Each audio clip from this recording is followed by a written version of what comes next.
आज आपण महाशिवरात्री स्पेशल उपवासाचे 5 पदार्थ बनवणार आहोत। त्याच्यामध्ये सगळ्यात अगोदर आहे उपवासाचे चमचमीत असे सँडविच। तर त्याच्यासाठी सगळ्यात अगोदर एक मिक्सरचं भांडं घ्यायचं आहे। त्याच्यामध्ये 4 हिरव्या मिरच्या किंवा मग तुम्हाला किती तिखट आवडतं त्याच्यानुसार मिरचीचं प्रमाण कमी जास्त करू शकता। थोडीशी कोथिंबीर आणि चमचाभर जिरं घालून हे वाटून घ्यायचे। बऱ्याच भागामध्ये जिरं आणि कोथिंबीर उपवासाला खात नाहीत, त्यांनी हे टाकायचं नाही, फक्त मिरचीचं वाटण तयार करून घ्यायचे। याच्यामधलं एक चमचाभर वाटण आपल्याला बाजूला काढून ठेवायचे। त्याच्यानंतर याच्यामध्ये 2 चमचे भाजलेले शेंगदाणे टाकायचे आहेत आणि हे जाडसर वाटून घ्यायचे। जाडसर शेंगदाणे वाटले की ते त्याची चव आहे खाताना भन्नाट लागते, त्याच्यासाठी थोडेसे जाडसर ठेवायचे आहेत। इथे मी 1 कप भरून साबुदाणा रात्रभर भिजत घातलेला होता। छान मऊसूत असा आपला साबुदाणा भिजलेला आहे, तो आपल्याला एका भांड्यामध्ये काढायचा आहे। याच्यामध्ये जे वाटण तयार करून घेतलेलं होतं शेंगदाणे टाकून ते टाकायचं आहे। याच्यामध्येच आपल्याला आता चवीनुसार मीठ घालायचं आहे। याच्यानंतर याच्यामध्ये 1 चमचाभर आपल्याला ताजं दही घालायचं आहे, जास्त आंबट नको। आणि इथे 2 मीडियम आकाराची बटाटे मी उकडून घेतलेली आहेत, ते आपल्याला याच्यामध्ये किसून घालायचे आहेत। थोडेसे आपण याच्यामध्ये कुस्करून जरी बटाटे घातली तरीही काहीच हरकत नाही आहे। किसून घेतल्यानंतर छान व्यवस्थित मिक्स होतात। त्याच्यानंतर सगळं जे साहित्य आहे आपल्याला एकजीव करून घ्यायचं आहे। जी मिरची आहे ती पूर्ण साबुदाण्यामध्ये एकसारखी मिक्स व्हायला हवी, म्हणजे सगळीकडे छान एकसारखी चव येते। या प्रमाणे आपल्याला हे कुस्करून व्यवस्थित मिक्स करून घ्यायचं आहे। बघा, हे साईडला ठेवून आपल्याला आता याच्यामध्ये सारण भरण्यासाठी बनवायचं आहे। त्याच्यासाठी इथे मी पनीर किसून घेतलेलं आहे। तर तुम्हाला हे सारण याच्यामध्ये भरायचं असेल तर बनवू शकता, नाही केलं तरीही काही हरकत नाही। याच्यामध्ये आपण चवीनुसार मीठ घातलेलं आहे आणि जे आपण मिरची बारीक करून साईडला ठेवलेली होती ती सुद्धा याच्यामध्ये घालायची आहे आणि व्यवस्थित मिक्स करून घ्यायची आहे। याच्यामध्ये अजून दुसरं काही घालण्याची गरज नाही आहे, एवढ्यानेच याला भन्नाट अशी चव येते। तर व्यवस्थित मिक्स करून आपण हे घेतलेलं आहे। त्याच्यानंतर इथे जे सँडविच मेकर आहे ते घेतलेलं आहे। याला आपल्याला व्यवस्थित तूप लावून घ्यायचं आहे, म्हणजे आपलं सँडविच भाजल्यानंतर अगदी सहज निघतं, खाली ते चिटकून बसत नाही, त्याच्यासाठी व्यवस्थित तूप लावून घ्यायचं आहे। त्याच्यानंतर साबुदाण्याचं जे मिश्रण तयार केलेलं होतं त्याचा एक मोठा गोळा करून आपल्याला सँडविच मेकरमध्ये या पद्धतीने व्यवस्थित दाबून भरायचं आहे। कडेपर्यंत एकसारखं भरून घ्यायचं आहे बघा। तर याच्यानंतर सेंटरला आपल्याला याच्या मधोमध जे पनीरचं आपण सारण बनवलेलं होतं ते घालायचं आहे। कडेपर्यंत भरायचं नाही आहे, अगदी सेंटरला आपल्या भरायचं आहे, म्हणजे ते बाहेर चालल्या जात नाही। त्याच्यानंतर दुसऱ्या साईडला सुद्धा आपल्याला साबुदाण्याचं जे मिश्रण आपण बनवलेलं होतं ते व्यवस्थित पसरवून घ्यायचं आहे। कडेपर्यंत पसरवलं की मस्त आपल्या सँडविचला शेप पण तो एकसारखा येतो। त्याच्यानंतर आपल्याला गॅसची फ्लेम लो टू मीडियम ठेवून दोन्ही साईडनी छान खमंग खरपूस होईपर्यंत भाजून घ्यायचं आहे। जर हाय फ्लेम केली तर आपलं जे सँडविच आहे ते आतून कच्चं राहतं आणि वरच्या साईडनी ते करपतं। त्याच्यासाठी लो टू मीडियम फ्लेमवरच छान क्रिस्पी होईपर्यंत आपल्याला हे भाजून घ्यायचं आहे। जर निघत नसेल तर सुरीच्या साईने अगदी हलक्या हाताने ते मोकळं करून घ्यायचं आहे। मस्त असं आपलं सँडविच तयार झालेलं आहे। खूप छान कुरकुरीत असं हे सँडविच तयार होतं बघा। जर उपवास नसेल तरीसुद्धा तुम्ही हे सँडविच बनवून खाल, मुलंसुद्धा खूप आवडीने खातील, एवढं टेस्टी असं हे सँडविच तयार होतं। कोणतीही पूर्वतयारी न करता आज आपण मऊ लुसलुशीत असे उपवासाचे आप्पे बनवणार आहोत आणि त्याच्यासोबतच टेस्टी अशी चटणीसुद्धा बनवणार आहोत। तर सगळ्यात अगोदर आपण इथे चटणी बनवणार आहोत। त्याच्यासाठी इथे मी खोबऱ्याचे काप घेतलेले आहे, त्याच्याऐवजी ओला नारळसुद्धा घेऊ शकता, त्याने भन्नाट टेस्ट येते। याच्यानंतर 2 हिरव्या मिरच्या टाकायच्यात किंवा मग तुम्हाला किती तिखट आवडतं त्याच्यानुसार घेऊ शकता। थोडीशी कोथिंबीर घालायची आहे, बरेच जण उपवासाला कोथिंबीर खातात, जर खात असताल तर टाकायची, खात नसाल तर स्किप करू शकता। त्याच्यानंतर याच्यामध्ये शेंगदाणे घालायचे, चवीनुसार मीठ घालायचं आहे आणि लिंबाचा रस घालायचा आहे। अर्धी वाटी पाणी घालायचं आहे आणि याची स्मूथ पेस्ट तयार करून घ्यायची। मस्त अशी आपली चटणी तयार झालेली आहे। तुम्हाला लिंबू कमी वाटत असेल तर अजून थोडंसं लिंबू टाकू शकता। त्याच्यानंतर आप्पे बनवण्यासाठी मिक्सरचं मोठं भांडं घ्यायचं आहे, त्याच्यामध्ये अर्धी वाटी आपल्याला साबुदाणा घ्यायचा आहे, 1 वाटी याच्यामध्येच आपल्याला भगर घ्यायची आहे. बऱ्याच भागांमध्ये भगरीलाच वरईसुद्धा म्हणतात. याच्यामध्येच आपल्याला आता थोडेसे शेंगदाणे घालायचेत. अर्ध्या वाटीपेक्षाही मी कमी शेंगदाणे घातलेले आहेत. 1 हिरवी मिरची घालायची आहे. तुम्हाला थोडेसे चमचमीत हवे असतील तर मिरचीचं प्रमाण वाढवू शकता. अर्धी वाटी आपल्याला दही घालायचं आहे. त्याच वाटीमध्ये अर्धी वाटी मी पाणी घेतलेलं आहे. हे घालून आपल्याला एकदम स्मूथ अशी पेस्ट तयार करून घ्यायची आहे. पाणी जसं लागेल तसं याच्यामध्ये टाकायचं आहे. एकदाच न टाकता थोडं थोडं पाणी टाकून याप्रमाणे आपल्याला मिक्सरला हे फिरवून घ्यायचं आहे. तर तुम्ही याची कन्सिस्टन्सी पाहू शकता आता. तर अजून घट्ट आहे. याच्यामध्ये आपल्याला अजून थोडंसं पाणी लागणार आहे. तर त्याच्या अगोदर आपण इथे चवीनुसार मीठ घालणार आहोत. त्याच्यानंतर परत अर्धी वाटी याच्यामध्ये पाणी घालणार आहोत. तर पाणी घातल्यानंतर परत आपल्याला हे मिक्सरला फिरवून घ्यायचं आहे. या पद्धतीची कन्सिस्टन्सी हवी आहे आपल्याला. एकदम स्मूथ असं आपलं बॅटर तयार झालेलं आहे. हे आपल्याला आता एका भांड्यामध्ये काढून घ्यायचं आहे. जर खूप जास्त घट्ट असेल तुमचं बॅटर तर थोडंसं याच्यामध्ये पाणी घालू शकता.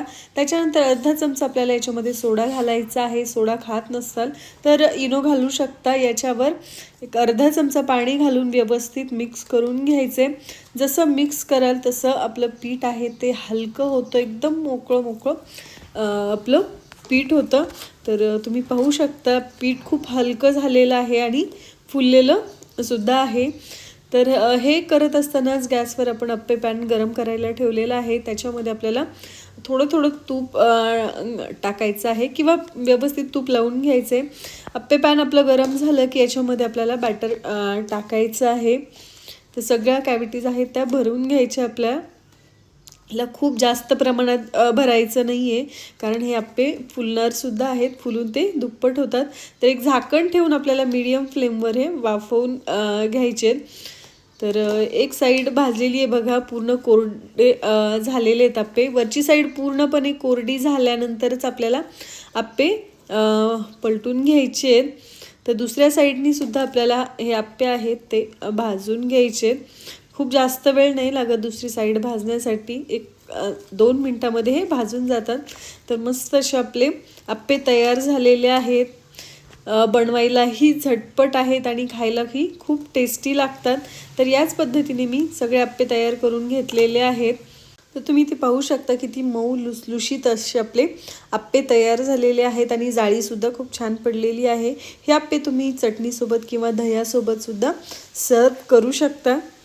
याच्यानंतर आपला तिसरा प्रकार खूप टेस्टी आहे. नेहमी तेच पदार्थ बनवण्यापेक्षा एकदा या पद्धतीने बनवून बघा. खूप हेल्दीही आहे आणि टेस्टीसुद्धा हा उपवासाचा नाश्ता आहे. तर सगळ्यात अगोदर त्याच्यासाठी आपल्याला एक मिक्सरचं भांडं घ्यायचं आहे. याच्यामध्ये आपल्याला 3 ते 4 हिरव्या मिरच्या घ्यायच्या किंवा तुम्हाला किती तिखट आवडतं त्याच्यानुसार कमी जास्त प्रमाण करू शकता.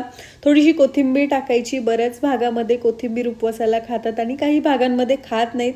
जे खातात त्यांनी टाकायची, जे खात नाहीत त्यांनी स्किप करू शकता. 1 चमचाभर जिरं टाकायचे. जिऱ्याचं सुद्धा तसंच आहे. जे खातात त्यांनी टाकायचं आहे. हे मिक्सरला आपल्याला फिरवून घ्यायचं आहे. हे फिरवल्यानंतर याच्यामध्ये आपल्याला शेंगदाणे टाकायचे. शेंगदाणे आपल्याला जाडसर ठेवायचे आहेत. त्याच्यासाठी आपण अगोदर मिरची बारीक करून घेतलेली आहे. तर तुम्ही पाहू शकता शेंगदाण्याचं मी जाडसर असं कूट ठेवलेलं आहे. सगळं आपण सोबतच बारीक केलं तर शेंगदाणे खूप बारीक होतात. त्याच्यासाठी अगोदर मिरची आपल्याला मिक्सरला फिरवून घ्यायची आहे. त्याच्यानंतर शेंगदाणे टाकायचे आहेत.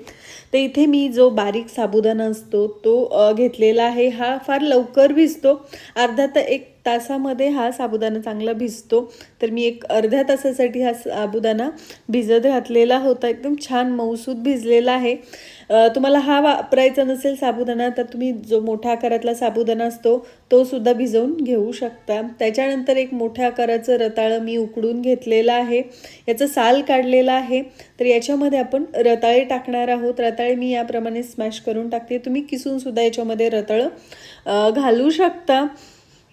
तर हे सगळे रताळं आहे याच्यामध्ये या पद्धतीने आपल्याला व्यवस्थित स्मॅश करून घ्यायचे. याच्यानंतर बाकीच्या गोष्टी याच्यामध्ये आपल्याला टाकायच्या आहेत. जे आपण वाटण तयार करून घेतलेलं होतं ते सुद्धा याच्यामध्ये आपल्याला टाकायचे. जर तुम्हाला रताळं टाकायचं नसेल तर रताळ्याच्या ऐवजी तुम्ही इथे बटाट्याचा सुद्धा वापर करू शकता. त्याच्यानंतर चवीनुसार आपल्याला मीठ घालायचं आहे. याच्यानंतर सगळ्या ज्या गोष्टी आहेत त्या व्यवस्थित आपल्याला मिक्स करून घ्यायचे आहे. मीठ आणि मिरची आहे ते व्यवस्थित मिक्स व्हायला हवं. हे भांडं थोडं छोटं पडत होतं म्हणून मी दुसऱ्या बाउलमध्ये हे सगळं साहित्य काढून घेतलेलं आहे. सुरुवातीला मिक्स करून घ्यायचे आणि त्याच्यानंतर याचा एक गोळा तयार करून घ्यायचा आहे. याच्यामध्ये पाण्याचा वगैरे वापर आपल्याला करायचा नाही. साबुदाणा व्यवस्थित भिजलेला असला की त्याचं मॉइश्चर आणि जे आपण रताळे याच्यात घातलेले होते त्याच्या मॉइश्चरनी या पद्धतीने याचा छान गोळा तयार होतो. त्याच्यानंतर या साईजचे आपल्याला याचे बॉल्स तयार करून घ्यायचे. हे पाय एक लिंबाच्या आकाराचे आपल्याला छोटे छोटे बॉल्स तयार करून घ्यायचे. ह्या बॉल्समध्ये तुम्हाला जर पनीर घालायचं असेल तर पनीरसुद्धा तुम्ही घालू शकता. त्याच्यानंतर गॅसवर आपण अप्पे पॅन गरम करायला ठेवलेला आहे. त्याच्यामध्ये आपल्याला अगदी एक चमचाभर तूप लावून घ्यायचे. थोडंच तूप घालायचं आहे, खूप जास्त प्रमाणात नाही घालायचं.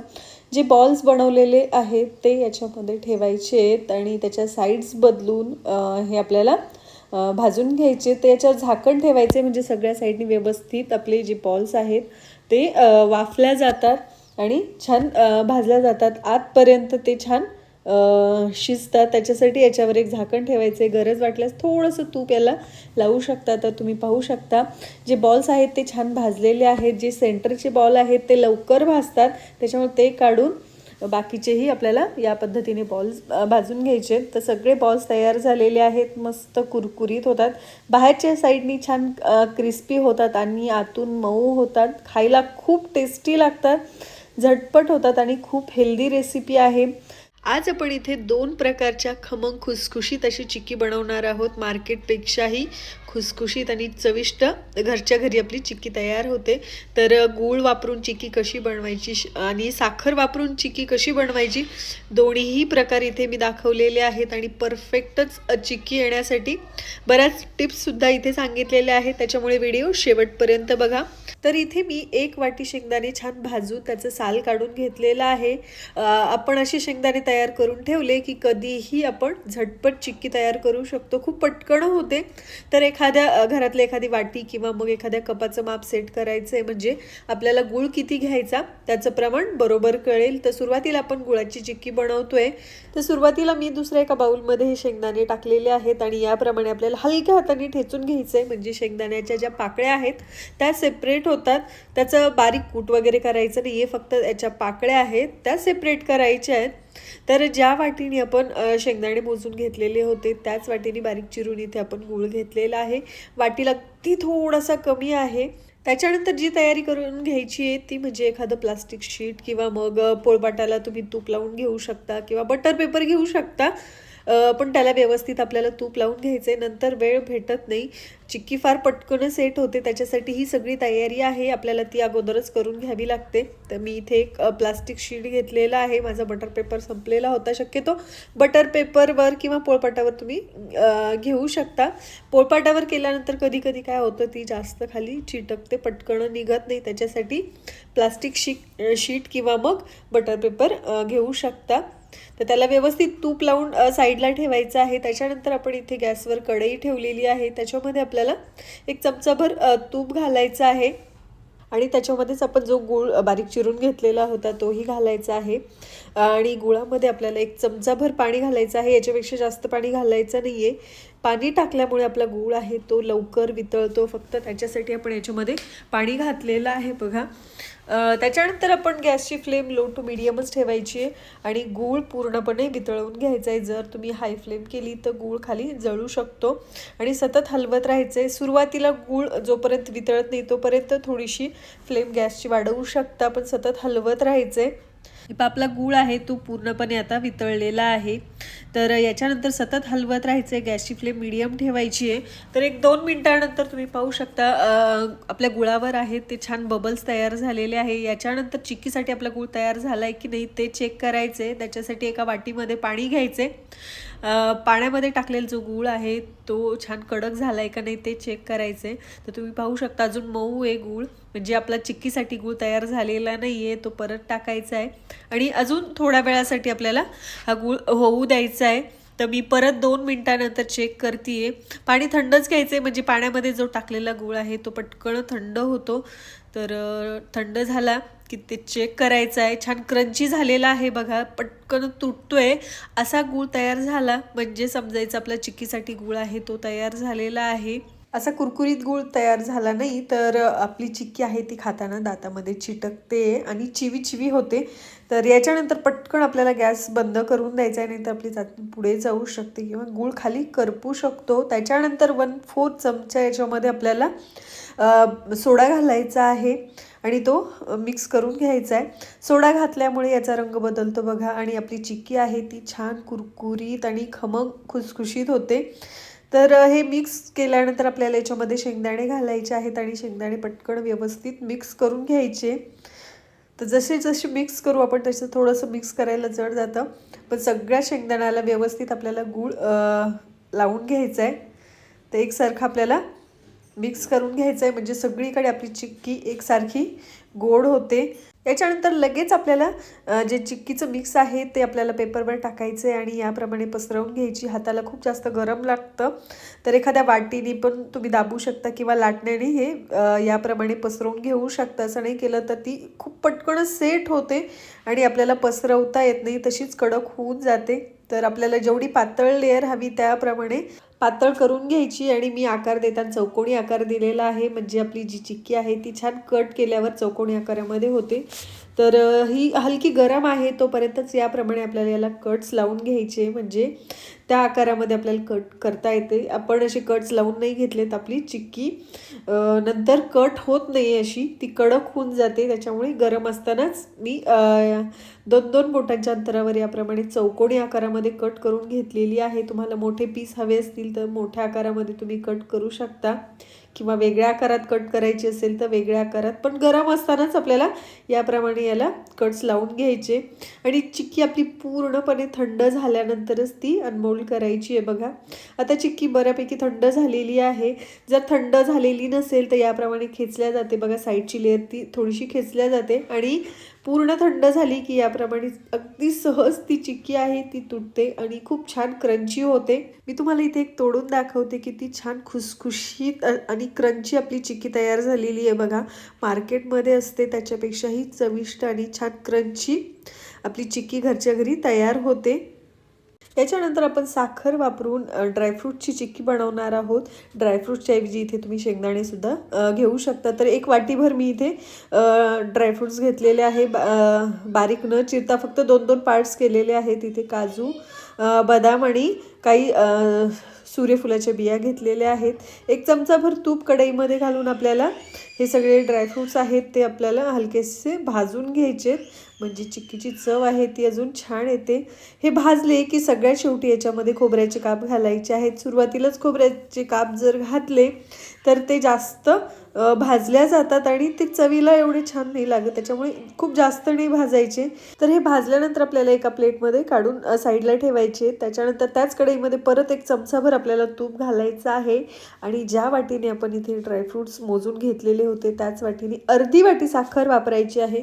जेव्हा आपण गुळाची चिक्की करतो तेव्हा समप्रमाण घेतो, जेवढे शेंगदाणे घेतले तेवढेच गुळ घेतो. तर साखरेची चिक्की करताना असं नाही, जेवढा आपण ड्रायफ्रूट्स घेतलेले आहे किंवा शेंगदाणे घेतलेले आहेत त्याच्या अर्ध्याच क्वांटिटीमध्ये इथे साखर घ्यायची आहे.